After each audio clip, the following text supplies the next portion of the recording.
রাতে দফায় দফায় উত্তেজনা ছড়িয়ে পড়ে বরানগরে 7 নম্বর ওয়ার্ড। সেখানে বিজেপি প্রার্থী সজল ঘোষের প্রচার, সেই প্রচারে হামলার অভিযোগ ওঠে এবং বিজেপি তৃণমূল স্লোগান যুদ্ধ শুরু হয়ে যায়, হাতাহাতি শুরু হয়ে যায়।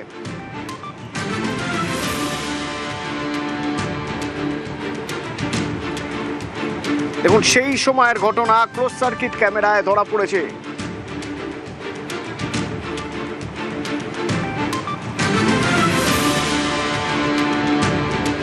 স্থানীয় তৃণমূল নেতার দলবলের বিরুদ্ধে অভিযোগ করেন এরপর সজল ঘোষ। বরানগর থানার সামনে বিক্ষোভ দেখান।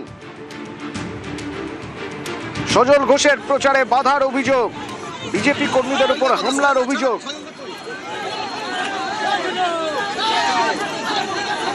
সুবীর আছে আমার সঙ্গে ফোনে। সুবীর, কি হয়েছিল?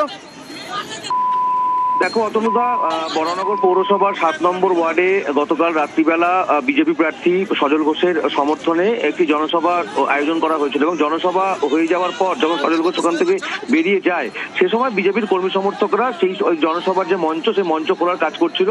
সে সময় যেটা অভিযোগ যে এলাকার তৃণমূল নেতা অজয় গুপ্তা এবং তার দলবল নিয়ে আসে এবং আসার পরে কিন্তু বিজেপি কর্মীদের কেন তারা এখানে জনসভা করে সেই নিয়ে কিন্তু তাদের উপরে চড়া হয়, তাদের মঞ্চ ভেঙে দেওয়া হয়। পাশাপাশি যখন বিজেপি কর্মীরা প্রতিবাদ করে তখন তাদেরকে কিন্তু মারধর করা হয় এবং দুই তরফের মধ্যে হাতাহাতিতে জড়িয়ে পড়ে প্রত্যেকে এবং তারপরেই কিন্তু পরিস্থিতি উত্তপ্ত হয়ে ওঠে। তারপর সজল ঘোষের কাছে খবর দেয় সজল ঘোষ কর্মী সমর্থকদের নিয়ে তিনি কিন্তু বরানগর থানা ঘেরাও করে এবং সজল ঘোষ সরাসরি অভিযোগ করেছে তৃণমূল নেতা অজয় গুপ্তা সহ তার আর যারা অনুগামী রয়েছেন তাদের দিকে এবং সেই জায়গা থেকে গোটা অভিযোগ অস্বীকার করেছে তৃণমূল প্রার্থী সায়ন্তিকা ব্যানার্জি।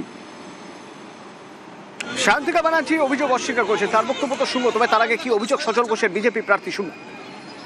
এদেরকে মারধর করে, মাথা ফাতা ফাটিয়ে দেয়, বন্দুকের বাঁট ফাট দিয়ে মারে এদেরকে, সেন্ট্রাল ফোর্স পুলিশের সবার সামনে এদেরকে মারে। অজয় গুপ্তা সাহেব বলে একটি ছেলে আছে, তার ভালো নাম হচ্ছে আব্দুল হামিদ এবং প্রেম গুপ্তা, আরো অনেক আছে। আর তৃণমূল করে আবার কারা করবে?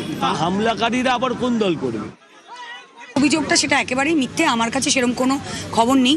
কোনো লোকাল ইস্যু হলে এটার সাথে পার্টির কোনো সম্পর্কই নেই। তো কাউকে কারোর সাথে কোথাও দেখা গেলে সে টিএমসি করে এবং টিএমসি গিয়ে হামলা করেছে, এটা একেবারে মানে ভুল কথা। এরকম কোনো ব্যাপার না। কোনো লোকাল ইস্যু হয়তো হয়েছে, পুলিশের মতো কাজ করছে।